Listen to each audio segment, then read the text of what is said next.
শুভেচ্ছা প্রিয় দর্শক, স্বাগত জানাচ্ছি চ্যানেল আয়ের পর্দায় ফার্স্ট ওয়াশ এখন কি চাই এর আয়োজনে। সাথে আছে আমি দীপ্তি চৌধুরী। বাংলাদেশের স্বাধীনতার পর 53 বছরের ইতিহাসে ভারতের সঙ্গে বাংলাদেশের দ্বিপক্ষীয় সম্পর্ক বর্তমানে সবচেয়ে জটিল। বাংলাদেশের কোন সরকারের সঙ্গে অতীতে ভারতের সম্পর্ক এতটা নাজুক হয়েছে বলে মনে করেন না অনেকেই। 2024-এর 5ই আগস্টের অভ্যুত্থানের পর পরিবর্তিত রাজনৈতিক পরিস্থিতিতে বাংলাদেশ ও ভারতের সুসম্পর্কে টানাপোড়েন সৃষ্টি হয়, যা বিভিন্ন ঘটনায় ক্রমশ বেড়েই চলেছে। ভারতের ক্ষমতাসীন দলের নেতা সহ বিভিন্ন রাজনৈতিক দলের নেতা ও বিশিষ্ট ব্যক্তিদের বক্তব্য থেকে এটা স্পষ্ট যে ভারত বাংলাদেশের পরিবর্তনকে মেনে নিতে পারেনি। অন্তর্বর্তী সরকারের উপদেষ্টাদের কেউ কেউ বাংলাদেশের ব্যাপারে ভারতীয় নীতি নির্ধারকদের বক্তব্য ও ভারত সরকারের কার্যকলাপ ও অবস্থানের ব্যাপারে কড়া ভাষায় বক্তব্য রেখেছেন। সাম্প্রতিক সময়ে বাংলাদেশের নাগরিকদের মধ্যেও দৃশ্যমান ভারত বিরোধিতা বৃদ্ধি পেয়েছে। কূটনৈতিক বিশ্লেষক তো বটেই, সাধারণ মানুষদের অভিমত গত 53 বছর বাংলাদেশের সাথে ভারতের সম্পর্কের ক্ষেত্রে সাম্য ও ন্যায্যতা দৃশ্যমান হয়নি।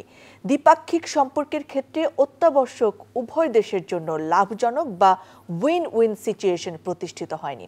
বিশেষ করে গত 15 বছর ভারত নানা ক্ষেত্রে বাংলাদেশকে বঞ্চিত করেছে, কিন্তু নিজেদের সুবিধা আদায় করেছে 16 আনা। এরকম পরিস্থিতিতে কেবল ভারত নয়, যে কোনো দেশের সাথে বাংলাদেশের দ্বিপাক্ষিক সম্পর্কের ক্ষেত্রে সাম্য ও ন্যায্যতা নিশ্চিতকরণের দাবি উঠেছে বেশ জোরে সোরে। দর্শক, আমাদের আজকের আলোচনার বিষয় সম্পর্ক হোক সাম্য ও ন্যায্যতার ভিত্তিতে।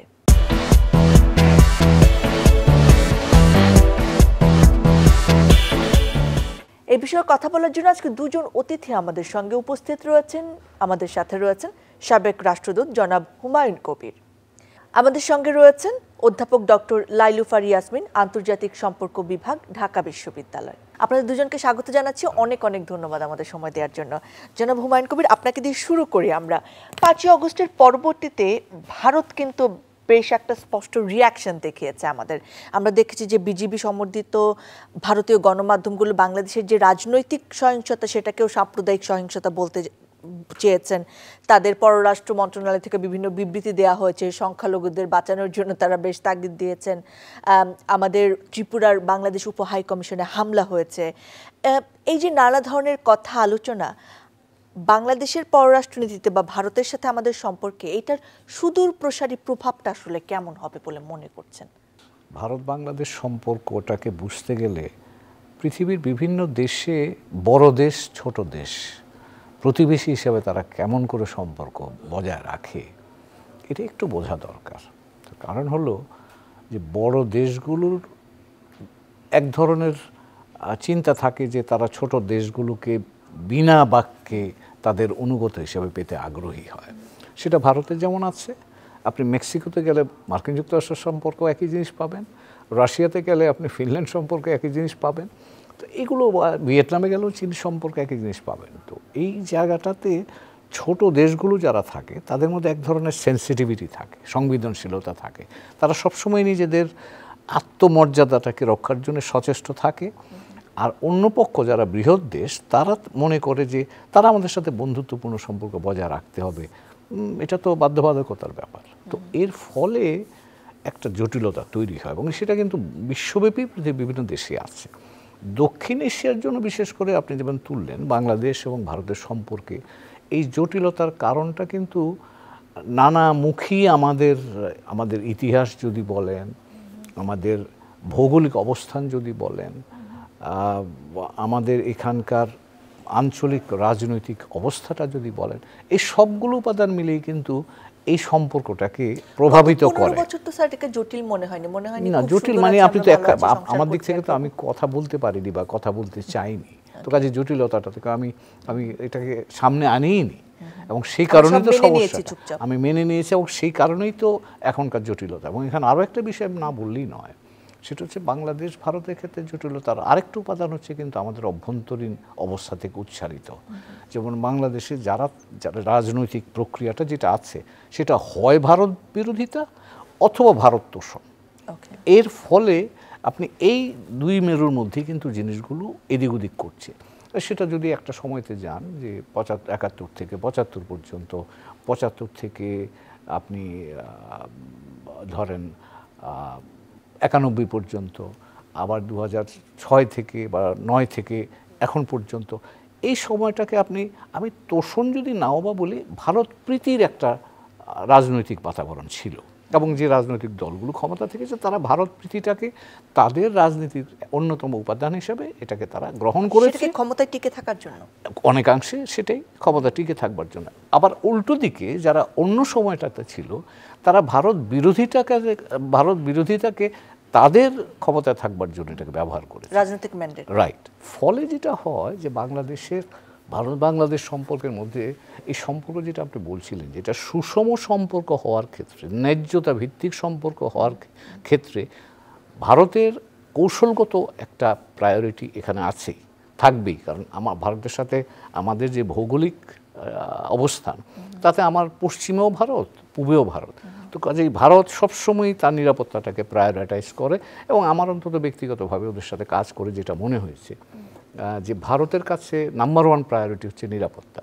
এখন ভারতের নিরাপত্তা যে দেবে তাকে তারা ক্ষমতা রাখতে চাইবে, এটা। এবং এই যে এখনকার বাস্তবতাটা হচ্ছে, গত সরকার চলে যাওয়ার পরে ভারতের মধ্যে যেই জায়গাটা সবচেয়ে বড় ধরনের শঙ্কা তৈরি হয়েছে, যে তার নিরাপত্তার বিষয়ে সে অনিশ্চয়তার মধ্যে পড়েছে, এবং সেটাকে বলতে পারছে না নিরাপত্তা। 15 বছরের আগে, আওয়ামী লীগের আগেও তো অন্যান্য সরকার ছিল, তখনও কি তারা এই ধরনের অনিরাপদ বোধ করেছে? না, তখন বোধ করেনি। কেন স্পেশালি এখন করছে?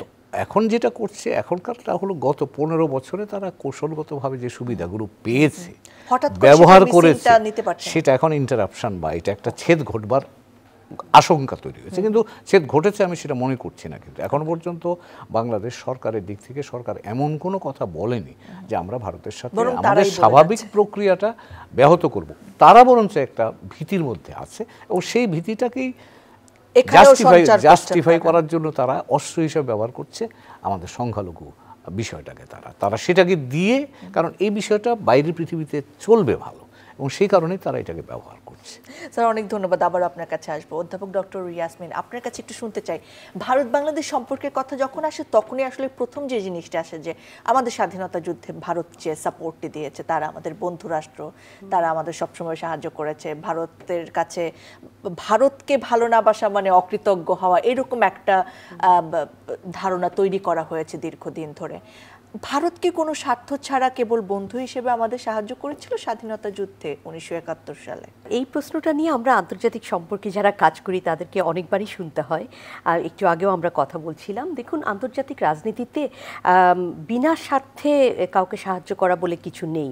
প্রত্যেকটি রাষ্ট্র তার নিজস্ব স্ট্র্যাটেজিক ক্যালকুলেশনের মধ্য দিয়ে চিন্তা করে, একই সাথে সেই সময়ে বিশ্ব রাজনীতির কি অবস্থা, পরিস্থিতি, এবং একটি রাষ্ট্রকে যদি তারা সাহায্য করে থাকে সেটার বিনিময়ে তাদের কি কি অর্জন হবে, এই বিষয়গুলো যেমন বিচার করে থাকে, তেমন 71-এ আপনি যদি দেখতে থাকেন যে বাংলাদেশের অভ্যুদয়কে, বাংলাদেশের স্বাধীনতা যুদ্ধকে কেন্দ্র করে অনেক রকম মেরুকরণ ঘটেছে। কিন্তু তখনই কিন্তু আমেরিকা কিন্তু চায়নাকে বন্ধু হিসেবে এমব্রেস করেছে, এবং যে মেইনল্যান্ড চায়না তখন কিন্তু তার সিকিউরিটি কাউন্সিলে P5 মেম্বারশিপটা ফেরত পেয়েছে।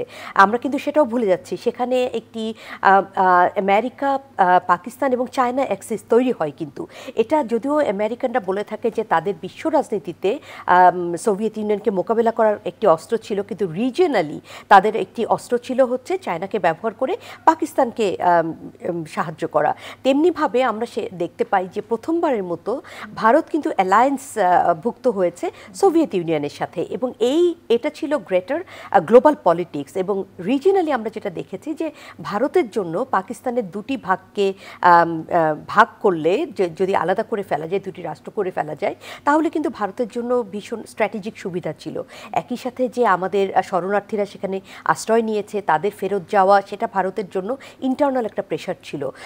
সেই সাথে করে আমরা মনে করি যে সেই সময় বাংলাদেশের মানুষও কিন্তু তারা বহুভাবে ভারতকে সাপোর্ট করেছে, ভারতের এই যে ডিপ্লোম্যাটিক এফোর্ট, এবং পরবর্তীতে ডিসেম্বরের প্রথম দিকে যখন তারা যুদ্ধে জড়িয়ে পড়ে, সেটাও কিন্তু তাদের স্ট্র্যাটেজিক প্ল্যানের অংশ হিসেবে। সুতরাং আমি একটুখানি জানতে চাই যদি, যে আপনার কি মনে হয় এই সকল কারণে বাংলাদেশ পাকিস্তানের যুদ্ধটাকে তারা উস্কেও দিয়েছিল সেই সময়ে?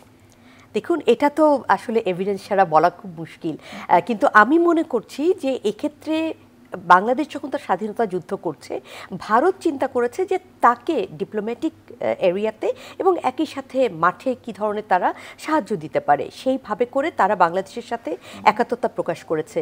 এবং আমি মনে করছি যে গত 53 বছরে ভারত বাংলাদেশের সম্পর্ক এমন ছিল যেখানে যে বাংলাদেশের স্বার্থ রক্ষিত হয়েছে কিনা এটা আমাকে দেখতে হবে, ভারতের স্বার্থকে একমাত্র প্রাধান্য না দিয়ে, যেটা স্যার একটু আগে বলেছেন যে আমাদেরকে চিন্তা করতে হবে যে প্রো বাংলাদেশি স্ট্যান্স কি, আমার বাংলাদেশের নিরাপত্তার জন্য, বাংলাদেশের অর্থনৈতিক সমৃদ্ধির জন্য কি কি জিনিস প্রয়োজন, সেটা কি ভারত সম্পূর্ণভাবে দিতে সক্ষম বা সক্ষম নয় কি।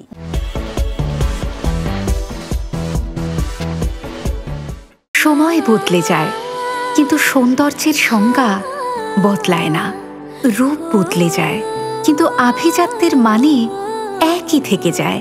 ঐতিহ্য যখন আপন করে নেয় আধুনিকতাকে, তখন সৌন্দর্য ঠিকই খুঁজে নেয় স্যান্ডেলিনাকে। স্মরণের ছয় তোমার উপমায় বদলে দিলে যে আমার। স্যান্ডেলিনা সো, রূপচর্চায় আভিজাত্য। বাংলাদেশ ভারতের তো বেশ কিছু জায়গায় নির্ভরশীলতার সম্পর্ক রয়েছে, এটা শুধুমাত্র আমরা নির্ভরশীল তা না, তারাও আসলে নির্ভরশীল, এই জন্য বেশ কিছু চুক্তি হয়েছে। কিন্তু আমরা দেখেছি যে অনেকগুলো চুক্তি আসলে কোনো নিষ্পত্তি তার হয়নি, এবং এটার ক্ষেত্রে বেশিরভাগ ক্ষেত্রে ভারতের যে অনিষ্ক্রিয়তা, তাদের যে অনাগ্রহ, সেটাই দায়ী। আমি যদি একটু খালি তিস্তার পানি ইস্যুটা বলি, সবাই জানি আমরা গঙ্গার পানি বন্টনের অসাম্যতা, মৌসুমী নদীতে বাঁধ, বর্ষার পানি ছেড়ে দেওয়া, সীমান্ত হত্যা, চোরাচালান বন্ধ না হওয়া, এই অনেকগুলো চুক্তি যে আসলে আমাদের মধ্যে রয়েছে, এই ধরনের কি কি সমস্যা বা চুক্তি আসলে অনিষ্পত্তিতে রয়েছে এবং আমরা একটা অস্থির পরিস্থিতিতে রয়েছে, তাদের সাথে আমাদের কি কি রয়েছে আর চুক্তি? চুক্তি তো অনেক আছে, কারণ গত 15 বছরেই তো বলা হয়ে থাকে যে প্রায় 115টার মতো চুক্তি আমরা করেছি। চুক্তি বলতে বিভিন্ন রকমের, সেগুলো কতটা আমাদের জন্য লাভজনক ছিল? এখন এগুলো সবগুলো বিষয়ে তো গবেষণা হয়নি, আমরা সেগুলি পর্যালোচনা ওইভাবে করিনি সিস্টেমেটিক্যালি। কিন্তু কিছু কিছু জায়গায় মানে সবটাই যে খারাপ সেটাও ভাববার কোনো কারণ নাই। যেমন ধরুন 96 সালে গঙ্গা চুক্তি, গঙ্গার পানি বন্টন চুক্তি যেটা হয়েছিল, সেটা 30 বছর মেয়াদি চুক্তি হওয়ার কারণ, যেটা 26 সালে আবার হয়তো নবায়ন করতে হবে। এই গঙ্গা চুক্তি নিয়ে বা গঙ্গার পানি বন্টন নিয়ে সে 72 সাল থেকে কিন্তু আমাদের পাকিস্তান আমল থেকেই এটা চ্যালেঞ্জ হিসেবে ছিল। এই 30 বছর এই চুক্তিটা হওয়ার ফলে যেটা হয়েছে, আমরা একটা লম্বা সময়ের জন্য এক ধরনের স্থিতি অর্জন করতে পেরেছিলাম, সেটা ভারত এবং বাংলাদেশ দুই দেশের উপাদেয়। আমরা ল্যান্ড বাউন্ডারি যেটা আছে প্রায় 4000 কিলোমিটার উপরে কিন্তু ল্যান্ড বাউন্ডারি আমাদের, এবং one of the for India this the largest land boundary. তো কাজেই আমরা বাংলাদেশের দিক থেকেও আমরা land boundary, Bharat Bangladesh land boundary আমরা সেটেল করতে পারা মানে এটা দুই দেশের জন্যই উপাদেয়। তার কারণ I know exactly what is my boundary, land boundary. তারপরে ধরেন আপনি ম্যারিটাইম বাউন্ডারি, সেটাও কিন্তু আমরা দুই পক্ষই হেগের কোর্ট অফ আরবিট্রেশনের মাধ্যমে কিন্তু এটা শান্তিপূর্ণভাবে সমাধান করতে পেরেছি। এগুলো কিন্তু আমি বলবো যে এটা দুই দেশের জন্য উপাদেয় হয়েছে। এখন যেই জায়গাটায় ধরেন আপনি বলছিলেন যে 54টা নদী প্রবাহিত বাংলাদেশ এবং ভারতের মধ্যে, কমন রিভার্স বলি আমরা, এর মধ্যে শুধু গঙ্গাতে আমাদের গঙ্গা নদীর পানি বন্টন নিয়ে আমাদের চুক্তি আছে, এর বাইরে আর 53টা নাই কিন্তু। এবং এই তিস্তা নিয়ে কিন্তু সে 85 সাল থেকেই আমরা আলাপ আলোচনা করছি, বিভিন্ন সময়ে টেম্পোরারি অ্যারেঞ্জমেন্ট হয়েছে। 2011 সালে অলমোস্ট একটা সাইন হওয়ার জায়গায় এসে গিয়েছিল, কিন্তু ভারতের অভ্যন্তরীণ রাজনীতির কারণে সেটা করা যায়নি। এবং আজও পর্যন্ত ভারতের বিভিন্ন সরকার প্রধানরা এই ব্যাপারে উদ্যোগী হওয়ার প্রতিশ্রুতি দিয়েও কিন্তু এটা আমরা পারিনি।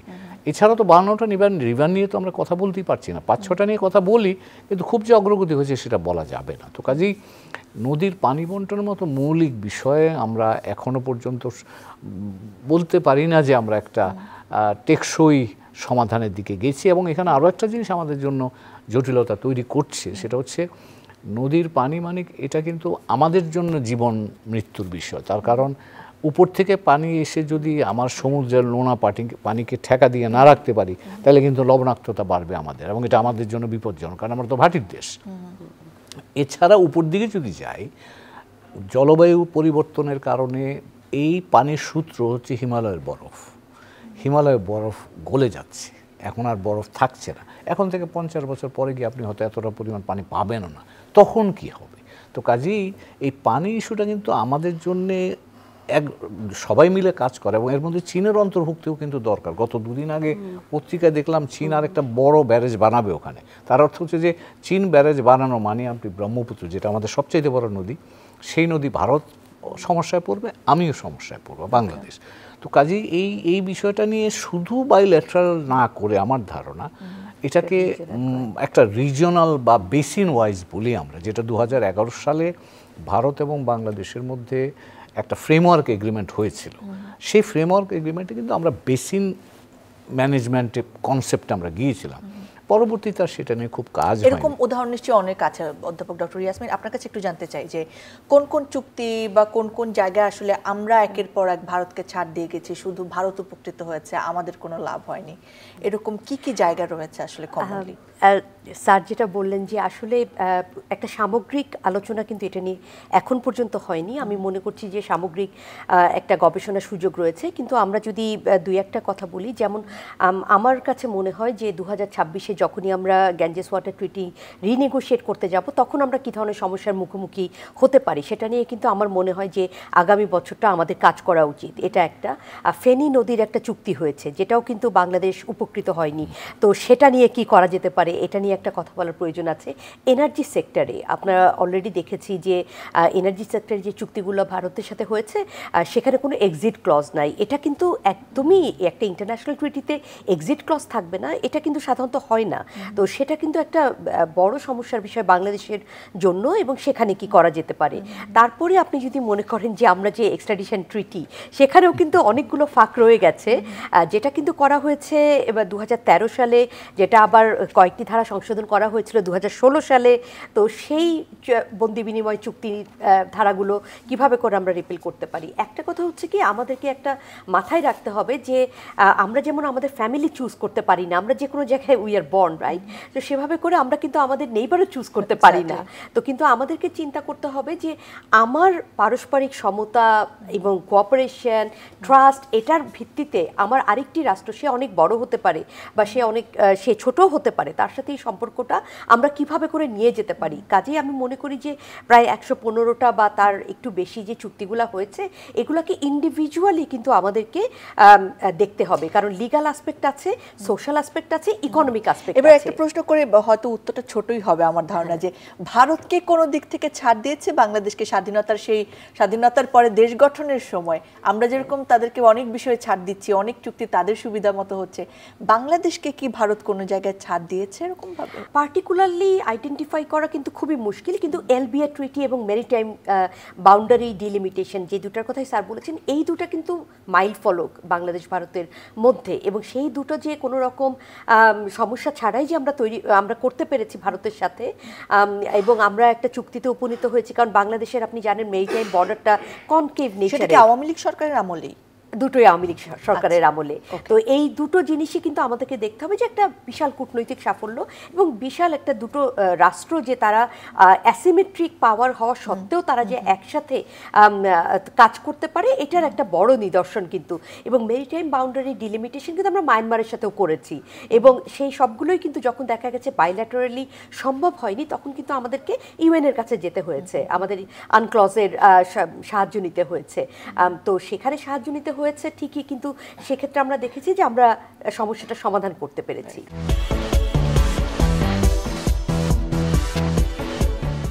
হুমায়ুন স্যার, আপনার কাছে আসতে চাচ্ছি, আমরা ভারত তো আমাদের প্রায় সকল নিজস্ব যে মানে অভ্যন্তরীণ রাষ্ট্রের কার্যকলাপে তারা নাক গলিয়েছে একটা দীর্ঘ সময় ধরে, এখনো তারা আমাদের নানা বিষয় নিয়ে কথা বলেই যাচ্ছেন। সেইটার প্রতিবাদ করতে গিয়ে বাংলাদেশে অনেকেই আসলে হত্যার সম্মুখীন হয়েছেন, গুমের সম্মুখীন হয়েছেন। মানে ভারত বিরোধী কথা বলা মানে সরকার বিরোধী কথা বলা সমান, সেটা গত 15-16 বছরের শাসন আমলে আমরা এই পোর্ট্রেটই আমরা আসলে দেখেছি। বিভিন্ন পত্রপত্রিকায় আমরা দেখেছি যে টিপাই বাঁধ নির্মাণের বিরুদ্ধে উচ্চকণ্ঠ ছিলেন বলে বিএনপি নেতা ইলিয়াস আলী, তাকে গুম করা হয়েছে।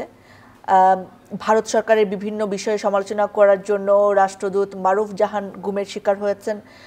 বুয়েট শিক্ষার্থী আবরার ফাহাদ তিস্তা নদীর পানি নিয়ে কথা বলছিলেন যে আমরা ইলিশ পাঠাচ্ছি, আমাদেরকে ওরা এরকম করছে, ইস্ট ওয়েস্ট ইউনিভার্সিটির তাজবির হোসেন সিনহা হত্যা হয়েছে, এই অভিযোগগুলো কি সত্যি স্যার? শুধুমাত্র ভারত বিরোধী হওয়ার জন্যই সরকারের পক্ষ থেকে তারা এই ধরনের আক্রমণের শিকার হয়েছেন? এটা নিয়ে গুম কমিশন যেটা হয়েছে, তারা কিন্তু একটা রিপোর্ট তৈরি করে ইন্টারিম রিপোর্ট একটা আমাদের চিফ অ্যাডভাইজারের কাছে দিয়েছেন। তার কিছু কিছু তথ্য বাইরে এসছে, বিষয়গুলোর সত্যতা সম্পর্কে এই মুহূর্তে আমরা জানি না, কিন্তু আমরা যদি আন্দাজ করি তাহলে কিন্তু ভয়ানক একটা ব্যাপার। তার কারণ হলো, যেমন আমার শহর ব্রাহ্মণবাড়িয়াতে এটা হয়েছিল, আপনার এলাকা ব্রাহ্মণবাড়িয়া। মোদি যখন 2015 সালে ভিজিট করছিলেন, তখন ওখানে কিন্তু বেশ কয়েকজন মানুষ প্রতিবাদ হয়েছিল, কয়েকজন নিহত হয়েছিলেন, বড় ধরনের ধ্বংসযজ্ঞ হয়েছিল।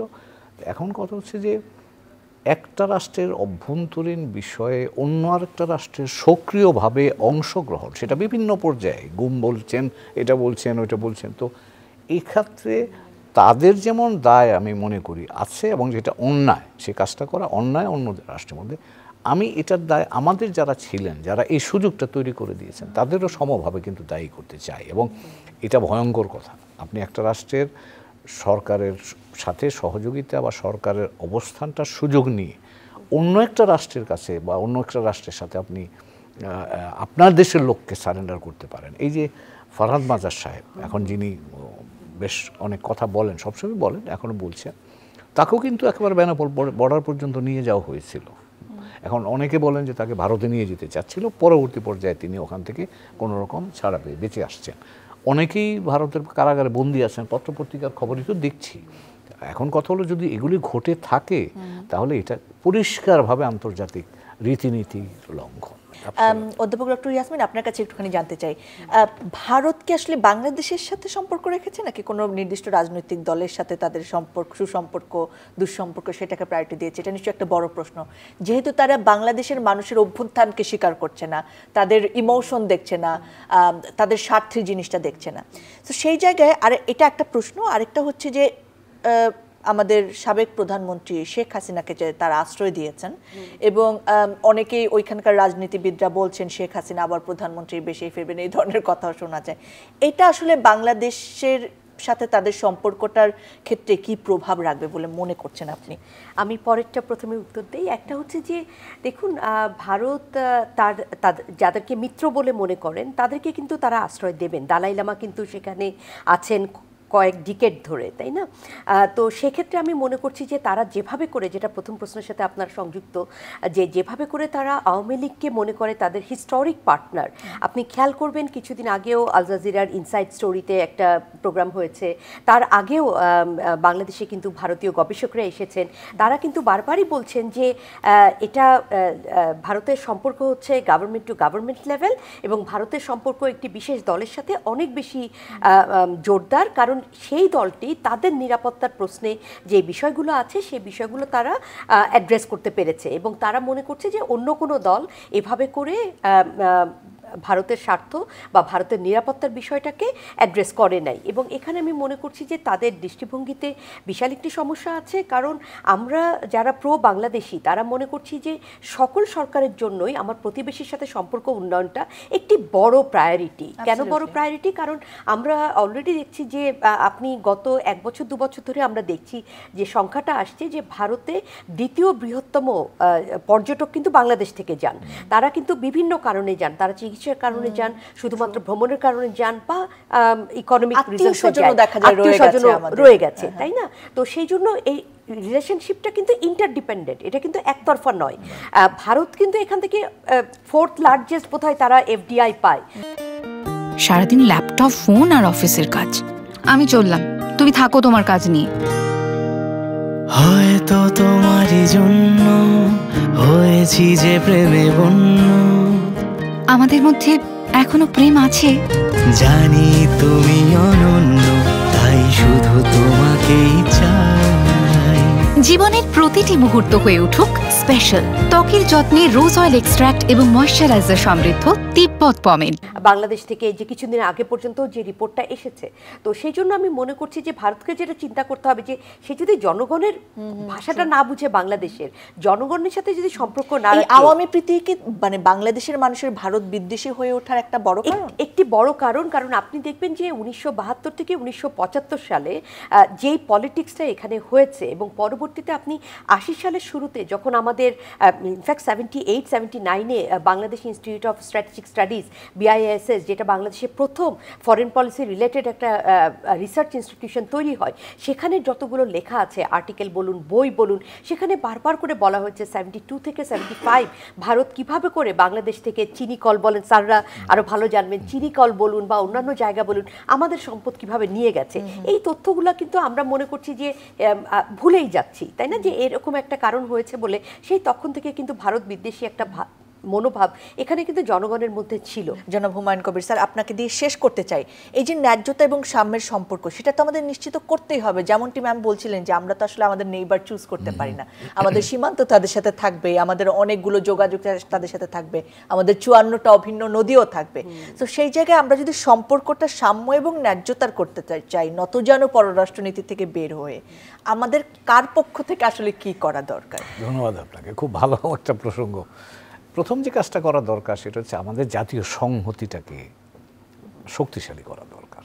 আমাদের মধ্যে অভ্যন্তরীণভাবে যতদিন বিভাজন থাকবে, আমরা ভারতপ্রীতি, ভারত বিরোধিতা এই জায়গা থেকে বেরিয়ে এসে ভারতের লক্ষ্য করেন, ভারতের কাছ থেকে আমরা শিখতে পারি। কিন্তু ভারতে কংগ্রেস কি বিজেপি, যেই দলই ক্ষমতায় থাকুক, বাংলাদেশের ব্যাপারে কিন্তু তারা সহমত। আমি কেন ভারতের ব্যাপারে এই জাতীয় অভ্যন্তরীণ সহমতটা তৈরি করতে পারছি না? কাজে দ্যাট ইজ নাম্বার ওয়ান। আমি যতক্ষণ পর্যন্ত ভারতের সাথে আমার সম্পর্ক কি হবে, এই বেসিক ইস্যুটাতে আমি এগ্রি না করতে পারবো বা কনসেনসাস বিল্ড না করতে পারবো, ততক্ষণ ভারত এটাকে ব্যবহার করতে পারবে। এটা হলো 1 নাম্বার। 2 নাম্বার হচ্ছে যে ভারত আমাদের, যেটা প্রফেসর লাইলুফার বললেন, ইন্টারডিপেন্ডেন্স আছে। যেমন ধরুন কীরকম, আমি অনেক জিনিস আমদানি করি, কিছু রফতানিও করি, মানুষ যাতায়াত করে, ভৌগোলিকভাবে আমরা নিরাপত্তার কারণে একে অপরের সাথে সম্পৃক্ত। আবার দেখেন ভারতের দিক থেকেও তার কিন্তু আমাকে প্রয়োজন। কীরকম প্রয়োজন? আপনি এবার কৌশলগত জায়গায় যদি বলি, যেটাতে ভারত বেশি মনোযোগী, ভারত লুকিস্ট থেকে অ্যাক্টিস্টে গেছে পলিসি ওয়াইজ, সে এই দিকে সম্পর্ক বাড়াতে চায়। তো বাংলাদেশকে বাদ দিয়ে আপনি লুকিস্ট বা অ্যাক্টিস্ট কীভাবে ইমপ্লিমেন্ট করবেন? এবং তারা সাম্প্রতিককালে জাপানের সহায়তা নিয়ে ভারত, মেইনল্যান্ড, বাংলাদেশ এবং দক্ষিণ পূর্ব যেটা নর্থ ইস্ট বলে, এটা নিয়ে বড় ধরনের একটা প্রজেক্ট, $2 বিলিয়ন একটা প্রজেক্ট ইমপ্লিমেন্ট করতে চাচ্ছে। এখন তো বাংলাদেশকে যদি তারা এতে সহযোগী হিসেবে না পায়, তাহলে সেই প্রকল্প বাস্তবায়ন করা যাবে না। এবং বাংলাদেশে আমরা এমন একটা ভৌগোলিক অবস্থানে আছি যে উত্তর পূর্বাংশে, ভারতের উত্তর পূর্বাংশের যে কোনো উন্নয়নের জন্য বাংলাদেশের সহযোগিতার দরকার হবে। তো কাজেই আমাদেরও ভারতকে প্রয়োজন, ভারতেরও বাংলাদেশকে প্রয়োজন। আর এর বাইরেও যদি আপনি বলেন যে আজকে প্রতিযোগিতা তো হচ্ছে, ভারত চীনের মধ্যে প্রতিদ্বন্দ্বিতা আছে গ্লোবাল লেভেলে। প্রফেসর লাইলুফার ইয়াসমিন যেটা বললেন, চায়না, ইউএসের মধ্যে আছে। তো এই উত্তেজনাগুলো তৈরি হচ্ছে। এখন যদি আমার স্বাধীনতাটা আমি এক্সারসাইজ করি, আর আপনি যদি আমার সাথে সহযোগ যাত্রী না হন, তাহলে অটোমেটিক্যালি বাই ডিফল্ট আপনি আমার এগেনস্টে চলে যাবেন, আর আপনার ক্ষতির কারণ হয়ে যাবে। তো কাজেই আমরা বাংলাদেশের দিক থেকে 53 বছরে এখনও এমন কোনো পলিসিতে যাই নাই যে আমরা ভারতের ক্ষতি হোক, এটা আমরা চাই। সকলের সাথে সহযোগিতার পদ্ধতি আমার মানুষের জীবনমান উন্নয়ন করা দরকার। আমার এই তরুণ প্রজন্মের জন্য আমি যদি সেটা করতে পারি, তারা সহযোগী হওয়া ছাড়া উপায় নাই। তো অনেক ধন্যবাদ আপনাদের দুজনকে সময় দেওয়ার জন্য। নিশ্চয়ই কথা হবে। প্রিয় দর্শক, কথা বলতে থাকতে হবে, কারণ কথা বললেই দেখা যাবে সমাধান আসবে, অধিকারের কথা আসবে, দায়িত্বের কথা আসবে। এবং আমরা চাই যে নতজানু পররাষ্ট্রনীতি আমাদের কারোর সাথেই না হোক, আমাদের সকল দেশের সাথে বন্ধুত্বতা হোক, ন্যায্য এবং সাম্যের ভিত্তিতে। সেই প্রত্যাশা রেখে আজকের আয়োজন শেষ করছি। আবার দেখা হবে, আবার কথা হবে।